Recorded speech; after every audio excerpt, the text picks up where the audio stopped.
with Julie and MJ. When it comes to your dating life, are you guilty of identity theft? We're exposing another love assassin this week on Love Ed with Julie and MJ. Please be so kind as to explain to us again what a love assassin is. Certainly, my dear. A love assassin is a mindset that will stunt your social life and sabotage your ability to thrive in long-term sacrificial relationships. Other than that, it's not really a big deal.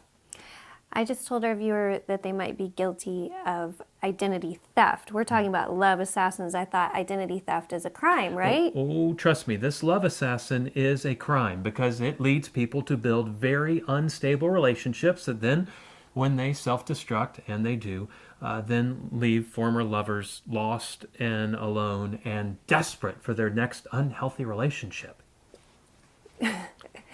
This episode wouldn't be inspired by a particular movie. I don't know. Maybe the Bourne Identity?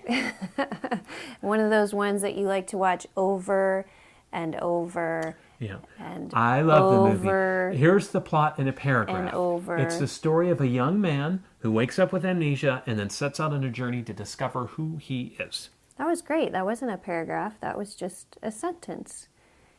Good job. Hey. So without spoiling the movie, can you tell us whether he was able to accomplish his mission? Yeah, because, I mean, you can see in the trailer, and of course you don't even have to watch the trailer to know, he's going to meet a girl who, though she does not wake up with amnesia, is basically in the same place that he is, in the sense that she apparently has no friends present in her life at the time, and virtually no family connection from her past. They're perfect for each other. Well, they certainly have a lot in common. So then the two of them together follow the clues to try to discover his identity as Jason Bourne, thus the title, The Bourne Identity. Yeah, now here's what I love about the movie. At the start, Jason quickly regains his memory in regards to things that he can do. He can read maps, tie knots, speak multiple languages. I mean, who can't, right?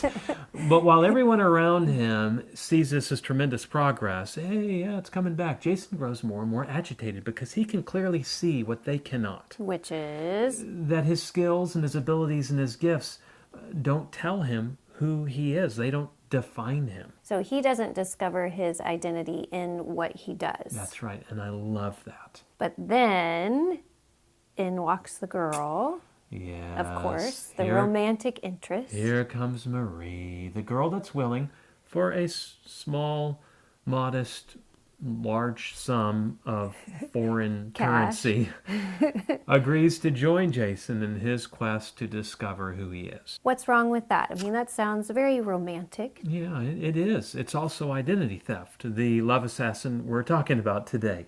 Jason Bourne is going to depend on this mysterious stranger to figure out who he is.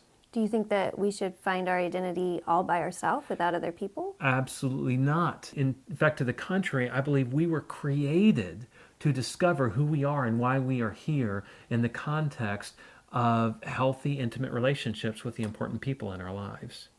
Then if we need other people to help us discover our identity, then what's wrong with doing that in romantic relationships? Why is that a love assassin? Well, simply this. In the case of Bourne Identity, Jason's going to depend on Marie to tell him who he is, or to help him figure out who he is. The only thing is, she doesn't know either. She doesn't even know her own identity.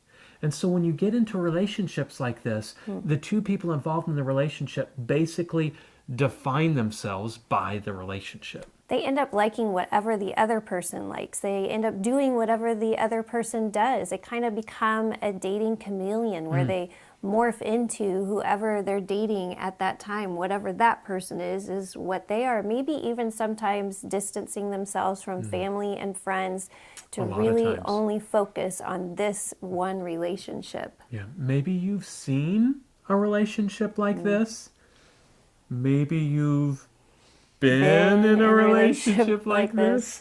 This is why, if you do not already have a firm grasp on your identity, on who you are and why you're here, I really urge you to put your dating life on hold, because your temptation will be to orient your identity around your current relationship, which is exhilarating while it lasts, but without any ill intent, you will basically be perpetrating identity theft on every person that you date seriously. And you need to be careful that the people that you date are firmly grounded in their identity and in their purpose in life, or else you become the victim of identity theft as they morph into whoever you are. Which doesn't feel like victimization at the time either. It feels pretty cool. It makes you feel pretty special when this pretty young thing is all about you and all about your abilities and your ideas. They're basically your yes man. Or your yes girl. Or your yes to everything. Exactly.